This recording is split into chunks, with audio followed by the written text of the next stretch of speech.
It's a pleasure to be a part of this afternoon's program, and hats off to Vijay and all of you and the entire team, because the whole world is going to through a tough time, and you really brought the entire cricketing family together. Hats off to all of you. Thank you. Thank you so much, sir, and a warm welcome to you. Hope Thank you. all your Thank you. near and dear ones are absolutely safe and sound, sir. Yes, we are. Yeah, if you give me the go ahead, we get this session started. Yeah, let's go ahead. Yeah, but just a small instruction for the audience. We need to observe a few protocols today, as our guest is the former chairman of selectors, and we really do not want him to be in any kind of trouble in any spot or bother. Yeah, so we all continue to be a very good audience. So no personal or controversial questions. Thank you. We get this started. So your stint with the Indian team as a player was not for a long period, in spite of the fact that you were hailed to be the next big thing in Indian cricket when you emerged onto the international scene. Any regrets, sir? Well, cricket is a religion in our country, and representing the country, whether you represent one game or 100 games, is the biggest honor. Of course, like any other aspiring cricketer, I also had that dream of playing for the country. I come from a place, very small place. In fact, I was born in a village, and from there I moved to Guntur district. That's where I did my education and formal education, and I started my cricket there.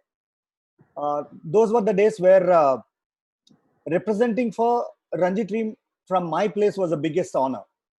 So it was very, very tough, because I come from a place where if a boy is born, invariably he'll become an engineer. If a girl is born, invariably she'll become a doctor. So, because if you see my own family, my brother is an engineer. My sister was an aspiring to become a doctor. Then if I see my wife is a doctor. Her brother is an engineer. So if you take an apartment with 20 flats, you see in each flat one doctor and one engineer. All of them finally settling in US. So other than that, any other third profession is treated as a guy who is left over in the society. So that was the situation. That was the scenario where I was grown up. In fact, when I started playing cricket, more than me or my parents, my neighbors were more bothered that what will happen to my career or for my life. So fortunately again, I've been saying this. I had the biggest honor. I had the biggest dream. It was really tough, because coming from such a background, thinking of playing for Ranji was a big thing, and playing for the country was an unthinkable thing. But whatever I did, I had different dreams from day one, and I always thought, I always dreamt big, which our President, Mr. Abdul Kalam, used to say that you need to think big. And all through my career, I was ridiculed, because coming from a place, you go and do that little bit of extra effort in training or practicing and all. People used to consider as mad, but ultimately we had a goal in mind to play for the country. So when I represented the country, I went on to become the first player from Andhra to represent for the country. It was a 50 years of existence. Nobody has ever played for the country before. So it was the first person who represented the country. But on today's platform, I would like to tell the kids, whoever is listening this, that those were the days where there was not much of media, not much of TV coverages, or not much of knowledge, or not much of whatever the sophisticated internet facilities that you guys, information that you have. We never had anything. All that we used to do is look at Sunil Gavaskar playing on TV and just emulate him and start practicing like him. So we never had a formal education, a formal coaching also. It was a basic coaching that we had. But eventually, playing for the country was like a Mount Everest for me.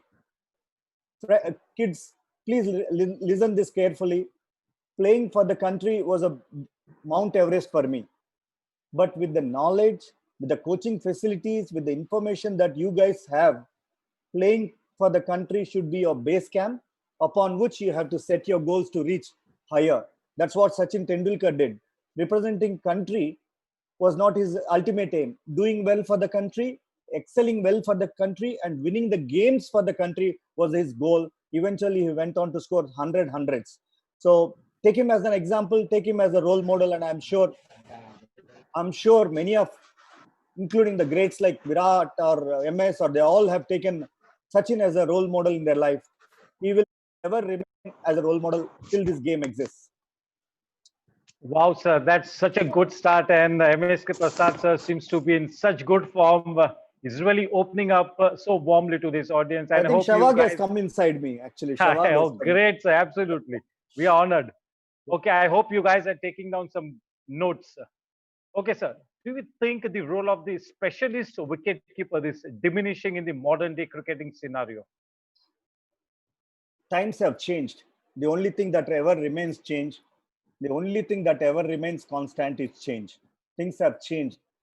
Maybe, probably during our times, uh, it used to be more wicket keeping specific, and then if we can bat was a bonus.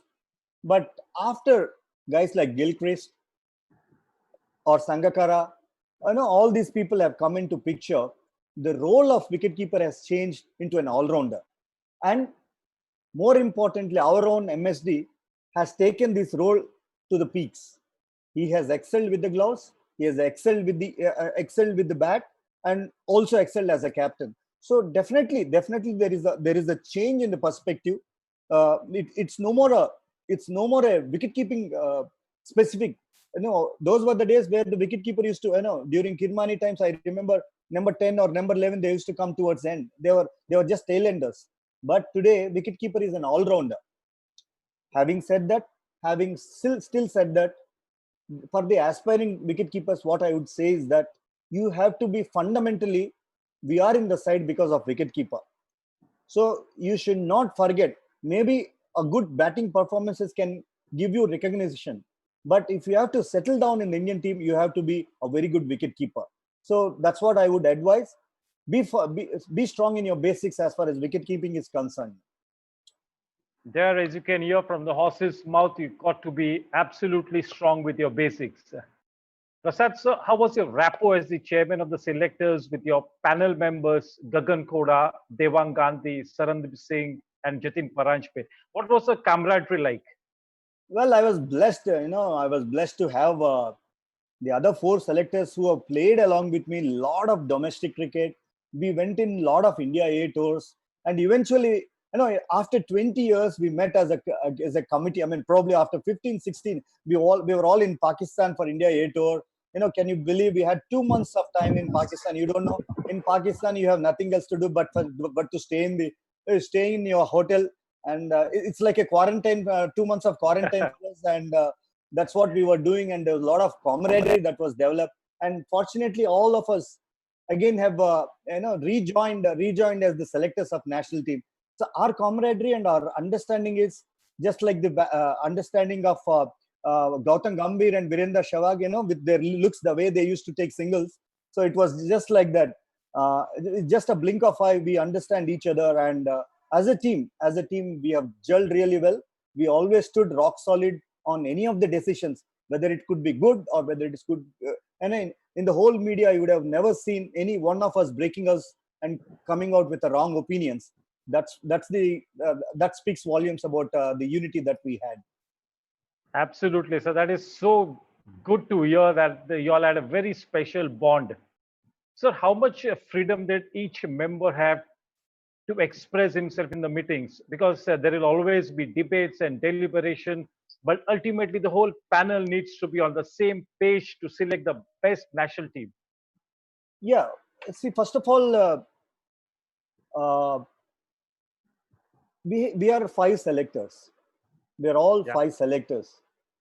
We don't require selectors. We require just a scorer sitting in BCC office just to check scores and select the best team. I mean, whoever has performed best. There is something beyond that we look into a player. So five of us go to different places. We travel at the length and breadth of the country, and we watch a lot of talent. We express all of our opinions. By evening, we express and we tabulate everything, and we prepare a chart, and we constantly keep on discussing. And I'm openly telling that our selection committee meetings hardly used to be for 10 or 15 minutes.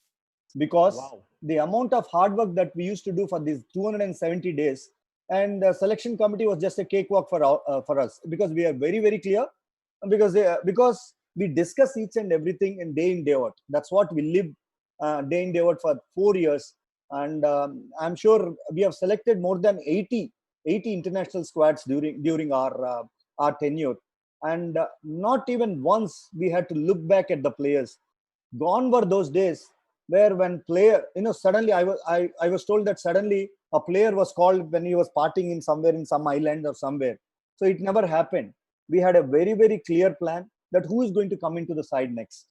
So the way, if you see the way Prithvi Shaw's or Mayank Agrawal's, the way they performed, that speaks volumes about the work that went behind them.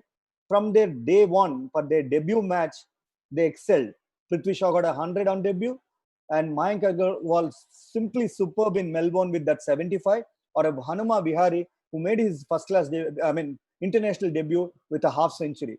So that is the kind of rapport that we built with the domestic players whom we have groomed them into the national cricketers. Good to hear all this, sir, that a lot of hard work goes in for the selection panel as well. It's not just a half an hour meeting, but as Prasad sir said, it's a hard work of 250 to 75 days in a year. Yes, sir, you all indeed put in a lot of good work. Sir, only a few elite players to play for the country. And apart from playing for the country, you also got to select the national team for your country, sir. How does it feel? Well, you also, as an opener, you made your opening remarks saying that we had a very small, little stint, which is a fact. But when all five of us have got together, all five of us felt that, we none of us had a big stint, but let us develop a system of players who can go on to excel and do well for the country for a longer period of time. So that was our ultimate goal. And in 2000, we were, yes, it's a fact that none of us have played the World Cup, and we were very, very fortunate to pick ICC trophy tournaments in 2017 for Champions Trophy, where we could have won the finals. Unfortunately, we lost that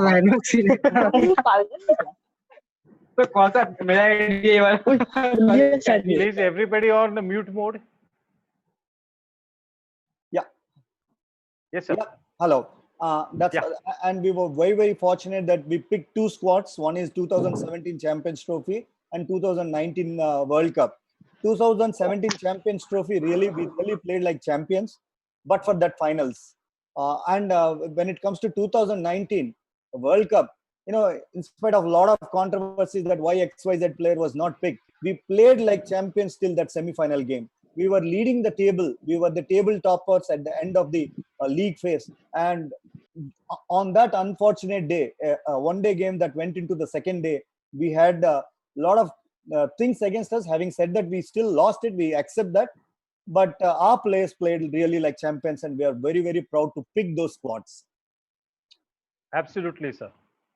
So I know that the seat of the chairman of selectors is placed on thorns and looks greener only from the other side of the fence. It is indeed a high pressure job, knowing that there will always be criticism coming your way in spite having done your best. So how do you really cope up with it and still do your job to the best of your ability? First of all, pressure is a privilege not many people will have. And I'm fortunate. I'm one among 1.3 billion people who had this privilege. So coming to this, as long as you understand your role to perfection, you should basically understand what's your nature of your duty, what are the demands of your demands of your post, what are your roles and responsibilities, and what is the plan, what is the way forward.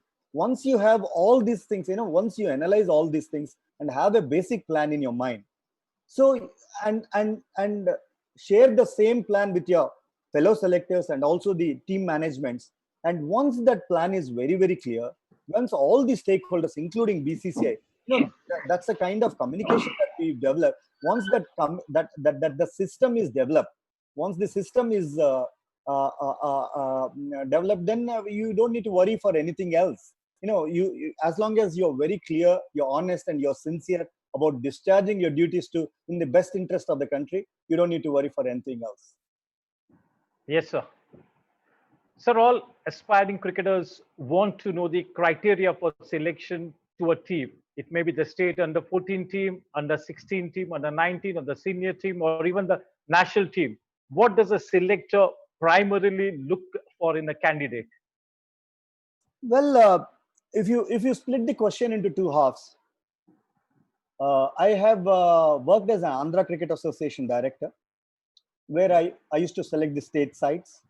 During my tenure with ACA, I was I was an ex-officio in almost 68 selection committee meetings. So I was just there because I was the director, just to guide the selectors.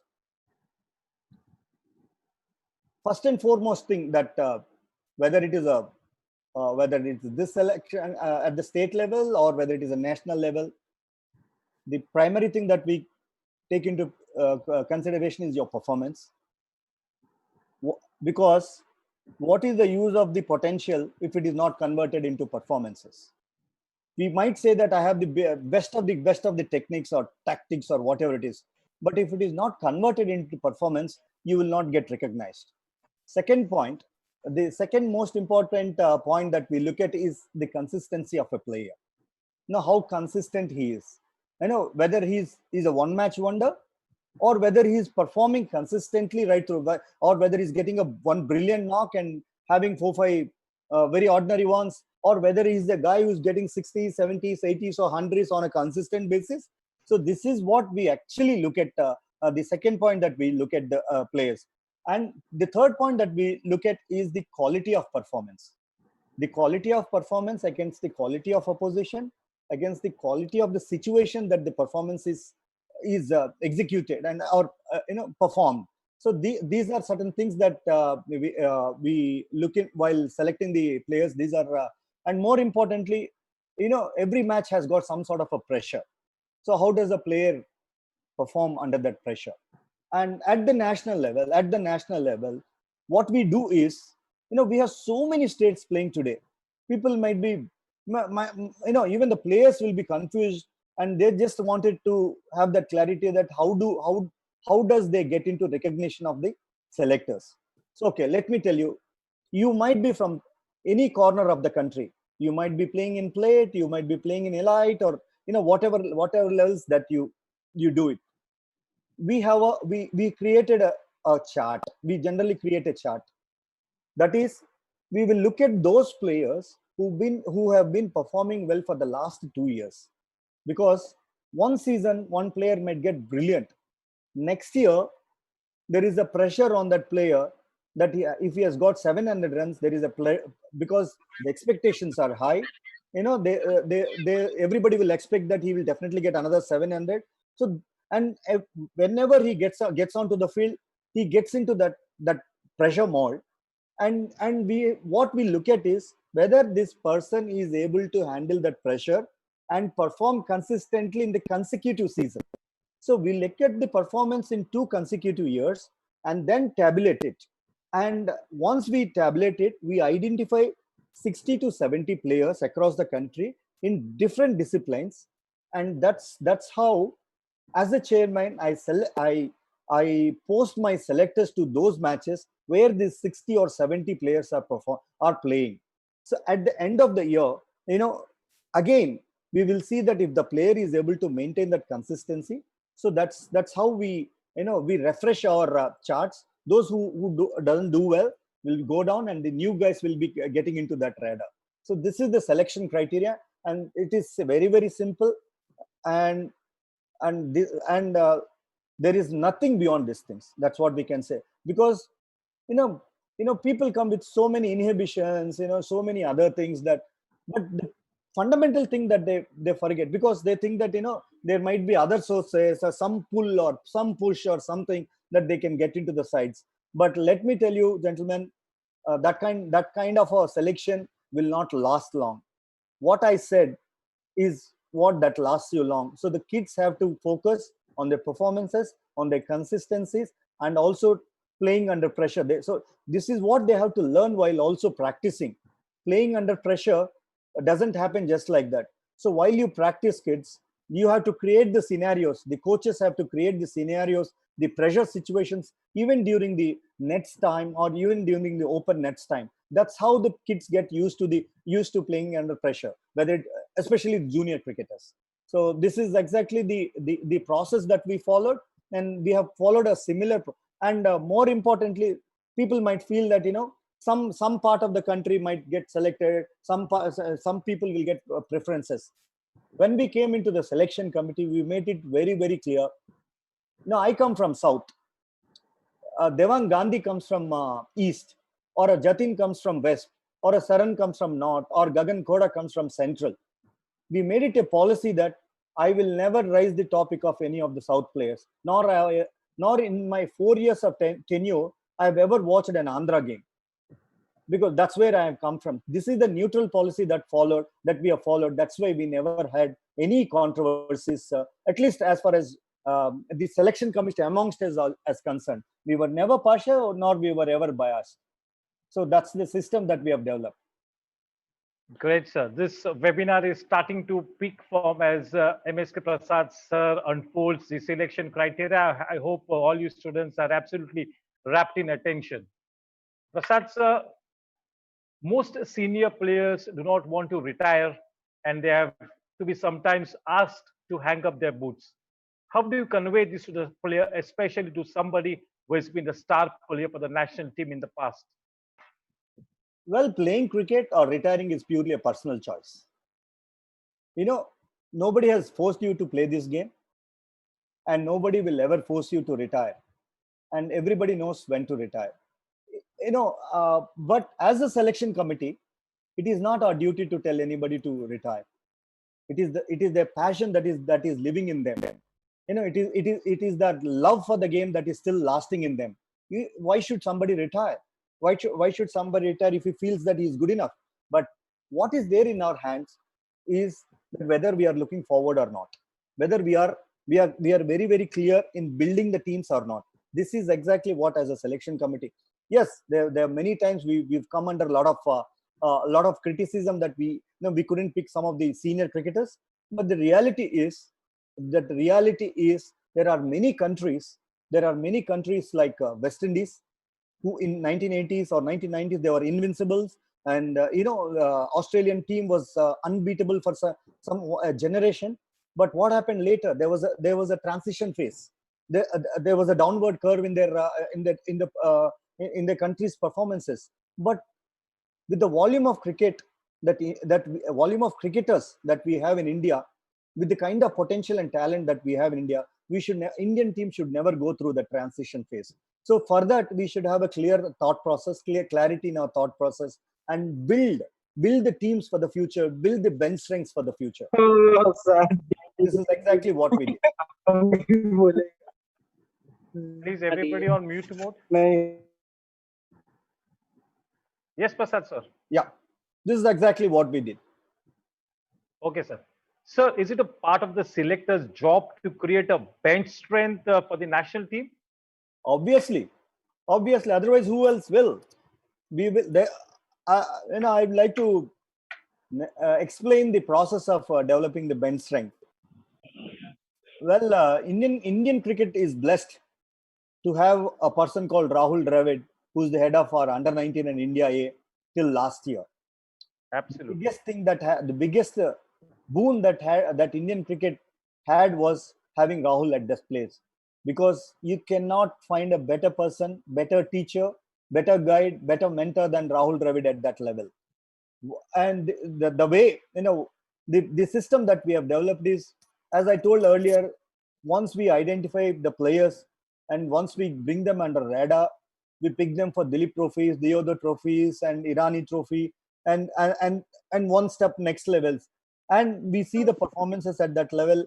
And once we identify that the particular players are having a potential, and we develop a good bunch of 24 players and give them to Rahul Dravid to train them under MCA, because like how we have a contracted player system for the senior players, we also have a 25 players a window which we have created, and those 25 players are also monitored by National Cricket Academy.